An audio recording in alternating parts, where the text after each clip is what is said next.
In 1964, a man sold running shoes out of the trunk of his car at track meets. No store, no brand, no logo, just a guy, a car, and a belief that better shoes could change how people run. That man made $8,000 that first year. Last year, Nike made $8,000 every 90 seconds. But here's what's strange. Nike hasn't been the best shoe company for a long time. Rivals make better cushioning, better technology, better value. And yet, Nike is still the most powerful sports brand on earth. So how does a company that sells foam and rubber command the loyalty of billions of people? Because Nike figured out something that no sports brand had before. They weren't in the shoe business, they were in the belief business. Welcome to Brand Play, and the insane story of how Nike became bigger than the sport itself. To understand Nike, you have to understand the man who started it, and the man who made it, because they're not the same person. Phil Knight was a middle-distance runner from Oregon, good enough to compete, not good enough to go pro, but obsessed enough to write his Stanford thesis on whether a Japanese shoe company could beat Adidas. In the 1960s, Adidas owned everything. Every serious athlete wore them. Every coach recommended them. If you wanted to be taken seriously as a runner, you wore 3 stripes. Knight thought that was about to change. He flew to Japan, walked into Onitsuka Tiger, which you now know as ASICS, and convinced them he represented a U.S. distribution company, a company that didn't exist yet. They gave him the contract anyway. Knight came home, found a partner in his old track coach Bill Bowerman, and they each put in $500. Blue Ribbon Sports was born. Bowerman was obsessed with shoes, dangerously obsessed. He once nearly lost a finger disassembling a pair just to understand how it worked. He experimented on his own athletes, handing them prototype shoes and watching how they moved. And one Sunday morning, staring at his wife's waffle iron, he had an idea that would change footwear forever.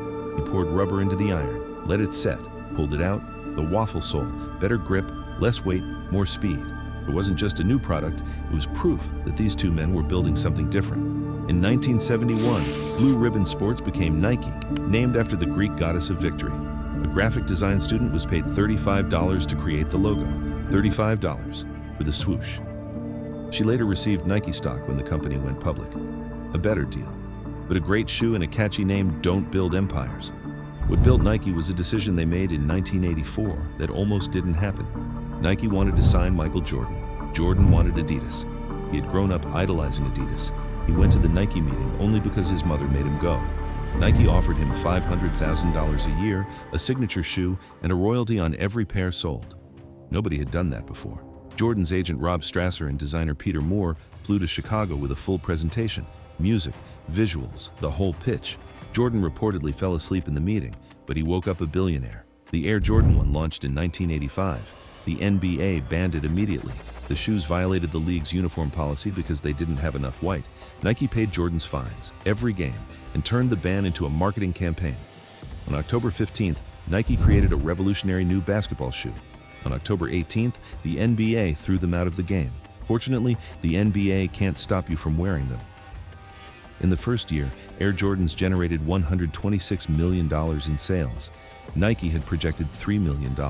That moment changed everything. Not just for Nike, for the entire sports industry. It proved that a single athlete with the right story could become more valuable than the sport itself. But Nike didn't stop at basketball. Through the late 80s and 90s, they systematically conquered every sport with the same formula. Find the most compelling human in the game, build a myth around them, and let the product follow. Andre Agassi in tennis, Bo Jackson across 2 sports at once, and then the one that made everything else look small. Tiger Woods, 1996, 20 years old, just turned professional. Nike signed him before he'd won a single professional event, $40 million over 5 years, and then they released this ad. Hello world, 2 words, a kid, a golf club. The ad didn't talk about performance, it talked about belonging and who golf had. By the time Tiger won his first Masters in 1997, by 12 shots at age 21, Nike Golf was everywhere. The formula was clear. Nike wasn't chasing sports, they were chasing cultural moments and using sports as the vehicle. Then came 1988, 3 words that changed advertising forever. Just do it. Nike's ad agency pitched it as a line for an ad featuring an 80-year-old marathon runner. Nobody thought it would last. It became one of the most recognized advertising slogans in history. What made it powerful wasn't what it said about shoes. It said nothing about shoes. It said something about you, your excuses, your limits, your potential. Nike had figured out the final piece. They didn't need to sell performance. They needed to sell identity. You're not buying a shoe. You're buying a version of yourself that actually goes to the gym, that finishes the race, that doesn't quit. And that is almost impossible to compete with. By the late 1990s, Nike's revenue had crossed $9 billion. They were the biggest sports brand on earth by a distance, but then they almost collapsed. In 1997 and 1998, investigative journalists exposed the conditions inside Nike's overseas factories. Workers in Vietnam and Indonesia paid poverty wages, children working in supply chains, factories where people were getting sick from chemicals. The backlash was enormous. Protests at stores, campus boycotts across American universities, shareholders demanding answers. Nike's stock fell. Phil Knight went on record and admitted the problem, something almost no CEO was doing publicly at the time. The Nike product has become synonymous with slave wages, forced overtime, and arbitrary abuse. He said it himself, out loud. Then they acted.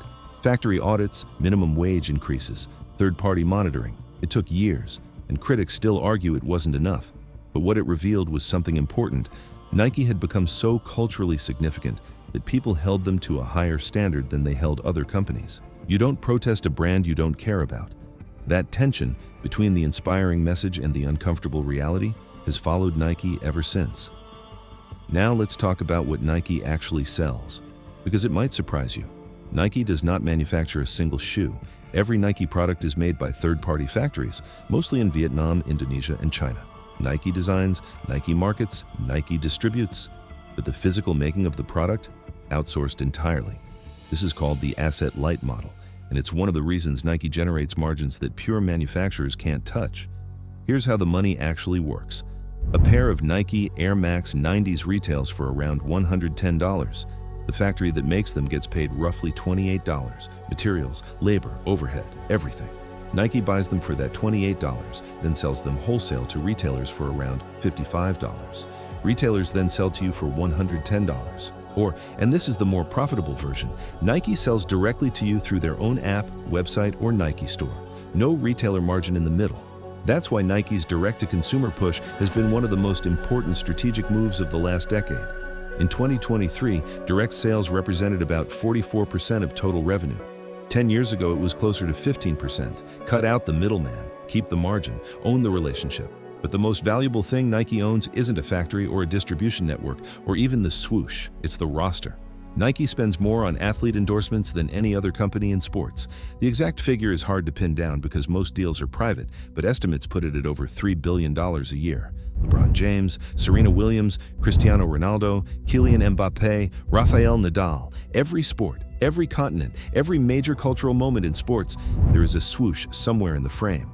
And this is where Nike's real moat lives, because you can copy a cushioning system, you can copy a colorway, you can copy a silhouette. You cannot copy the fact that the greatest basketball player alive has worn a Nike shoe his entire career.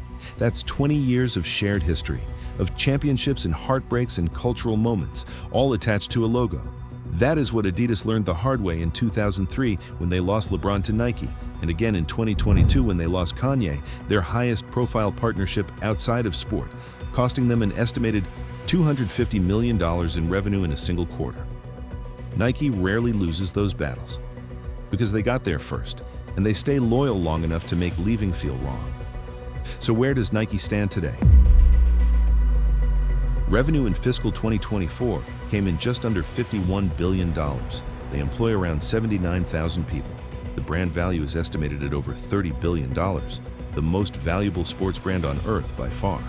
But it hasn't all been smooth. Nike has faced real pressure recently. On running, Hoka and New Balance have been eating into their running market, the category Nike basically invented. Younger consumers are gravitating toward brands that feel less corporate, more authentic. Nike's response has been cuts, layoffs, a refocus on performance over lifestyle, and a doubling down on their direct channels. Whether it works is still being written. Here's the thing though, Nike's actual product, a shoe, is not that remarkable. Plenty of companies make excellent shoes. What Nike built that nobody else has fully replicated is a story so powerful it became part of people's identity.